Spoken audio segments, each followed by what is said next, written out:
নরম তুলতুলে lemon pound cake. Video দেখে একবার বানিয়ে ফেলুন। মাঝারি সাইজের লেবু নিয়েছি, উপরে সার অংশটাকে গ্রেট করে নিতে হবে, নিচে সাদা অংশ নেওয়া যাবে না।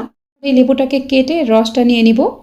ব্লেন্ডার জাগে নরমাল তাপমাত্রায় থাকা 2টা ডিম ভেঙে নিব। মেজারমেন্ট কাপের হাফ কাপ পরিমাণ সয়াবিন তেল, 1.25 কাপ পরিমাণ নিয়ে নিলাম চিনি, 3 টেবিল চামচ পরিমাণ নরমাল তাপমাত্রায় থাকা লিকুইড দুধ দিয়ে দিলাম।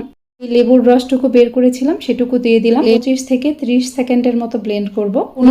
মেজারমেন্ট কাপের 1 কাপ পরিমাণ নিয়ে নিলাম ময়দা, 1 চা চামচ নিয়ে নিলাম বেকিং পাউডার।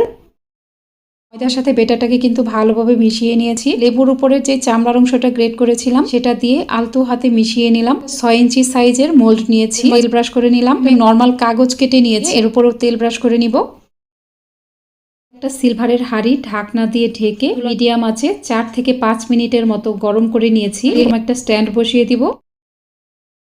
কেকের উপরে সুন্দর কালার আনতে চাইলে অবশ্যই এখানে সিলভারের ঢাকনা ব্যবহার করতে হবে। বারবার ঢাকনা খুলবেন না। আর আমি আপনাদের চুলার আঁচ দেখিয়ে দিব। চুলার আঁচ কমাবেনও না, বাড়াবেনও না। কেকের সুঘ্রাণে যখন পুরো বাসায় মৌ মৌ করবে ঠিক তখন চেক করবেন। 1 ঘন্টা 10 মিনিট পর ঢাকনা খুলে নিলাম।